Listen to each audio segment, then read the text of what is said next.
महालक्ष्मी 20 साल की थी। वो त्रिपुरा की रहने वाली थी, लेकिन कुछ सालों से बेंगलोर में रह रही थी। वो शहर के एक मॉल में काम करती थी, यानी मिडिल क्लास वर्किंग वुमन थी और इंडिपेंडेंट थी। उसकी शादी हो चुकी थी, एक छोटी बेटी भी थी, लेकिन उसके पति हेमंत दास से कुछ मतभेदों के बाद वो अलग रह रही थी। बेटी अपने पिता के साथ ही रहती थी और महालक्ष्मी अकेले एक फ्लैट में रहती थी। बेंगलुरु में काम के दौरान उसकी मुलाकात हुई मुक्ति रंजन राय से, जो उसी वर्क प्लेस में उसका टीम हेड था। धीरे धीरे दोनों करीब आए, दोस्ती प्यार में बदली और फिर वो एक रिलेशनशिप में आ गए। पुलिस रिकॉर्ड के मुताबिक दोनों का रिश्ता लगभग 6 महीने पुराना था, पर इसी बीच रिश्ते में झगड़े शुरू हो गए थे। मीनाक्षी चाहती थी कि मुक्ति उससे शादी करे, लेकिन मुक्ति पहले से ही शादीशुदा था। इस रिश्ते को लेकर दबाव में था। मुक्ति का कहना था कि महालक्ष्मी उस पर शादी का दबाव डाल रही थी, पैसे मांग रही थी और कभी कभी मारपीट भी करती थी। बाद में उसके सुसाइड नोट में ये भी लिखा मिला, मैं उसे एक गोल्ड चेन और 7 लाख रुपए दिए थे, लेकिन उसकी डिमांड लगातार बढ़ती जा रही थी। अब ये सच्चाई थी या डर में लिखा हुआ बयान, ये जांच का विषय है, लेकिन ये बात पक्की है कि दोनों के बीच रिश्ता अब टूटने की कगार पर था। अब बात उस रात की है जिस रात ये पूरी कहानी एक खौफनाक मोड़ पर आ जाती है। 2 दिसंबर 2024 की रात मुक्ति रंजन महालक्ष्मी के घर आया। दोनों में फिर झगड़ा हुआ और गुस्से में मुक्ति ने महालक्ष्मी का गला दबा दिया। पुलिस जांच के मुताबिक उसी रात उसकी मौत हो गई। अगले दिन यानी 3 सितंबर की सुबह मुक्ति बाजार गया और एक कसाई वाला चाकू खरीदा। सीसीटीवी फुटेज में उसे एक दुकान से चाकू खरीदते देखा गया है। वो घर पर लौटा और जो उसने किया वो सुनकर कोई भी इंसान कांप जाएगा। उसने महालक्ष्मी के शरीर के 59 टुकड़े किए। हर टुकड़े को पॉली बैग पैक में पैक किया और उन्हें फ्रिज में रख दिया। उसने वॉशरूम को एसिड से साफ किया, ब्लीच और डिओड्रेंट का छिड़काव किया ताकि बदबू को दबाया जा सके, और फिर वो बेंगलुरु से फरार हो गया।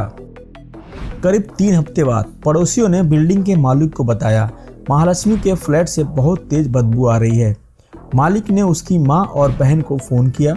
महालक्ष्मी की माँ और उसकी जुड़वा बहन नीलमंगला से बेंगलुरु आए। उन्होंने एक दोस्त से फ्लैट की डुप्लीकेट की ली और दरवाजा खोला। जैसे ही वो अंदर गई, उन्होंने फर्श पर खून के निशान और फ्रिज के पास बहुत सारे कीड़े दिखे। जब उन्होंने फ्रिज खोला तो अंदर महालक्ष्मी के 100 के टुकड़े रखे हुए थे। तुरंत पुलिस को बुलाया गया और वो सीन किसी भी इंसान की हिम्मत को तोड़ देने वाला था।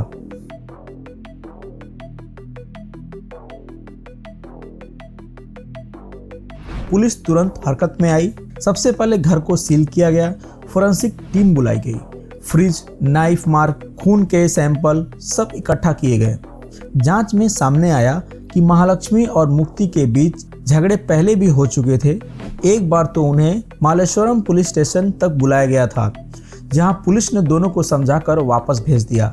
अब सीसीटीवी फुटेज और फोन डेटा से जानकारी निकाली गई। 2 सितंबर की रात दोनों साथ थे और उसके बाद से महालक्ष्मी दिखाई नहीं दी। मुक्ति रंजन अपने छोटे भाई के साथ बेंगलुरु में रहता था। हत्या के बाद उसने अपने भाई को सब बता दिया। उसने कहा, मैंने गुस्से में महालक्ष्मी को मार दिया है। पुलिस ने उसके भाई का बयान BNS एक्ट की धारा 183 के तहत दर्ज किया। भाई का बयान उसी सुसाइड नोट से मेल खाता है जो बाद में उड़ीसा पुलिस को मिला। हत्या के कुछ दिन बाद मुक्ति बेंगलुरु से भाग गया। उसकी आखिरी लोकेशन मिली उड़ीसा के भद्रक जिले में, जहां उसका परिवार था। पुलिस उसके पीछे पहुंची, लेकिन तब तक बहुत देर हो चुका था। मुक्ति रंजन ने आत्महत्या कर ली थी। उसका शव घर से कुछ ही दूरी पर पेड़ से लटका मिला। वहां से मिला था सुसाइड नोट, जिसमें उसने सब कुछ लिखा था। उस नोट में लिखा था, अगर मैंने उसे नहीं मारा होता तो महालक्ष्मी मुझे मार देती। उसने खुद एक काला सूटकेस खरीदा था ताकि मेरे शरीर के टुकड़े उसमें डालकर फेंक दे। पुलिस को महालक्ष्मी के फ्लैट से वाकई एक काला सूटकेस मिला था, जो इस सुसाइड नोट से मेल खाता था। की मांगे बढ़ती जा रही थी। उसने उसे गोल्ड चेन और 7 लाख रुपए दिए थे। वो मुझ पर हाथ उठाती थी। मैंने अपनी जान बचाने के लिए उसे मारा। ये पूरा सुसाइड नोट बाद में उड़ीसा पुलिस ने ट्रांसलेट कर बेंगलुरु पुलिस को सौंप दिया। चूंकि आरोपी मर चुका था तो मामला कानूनी रूप से बंद हो चुका था, लेकिन कुछ सवाल अब भी बाकी है। क्या वाकई में ये एक सेल्फ डिफेंस था?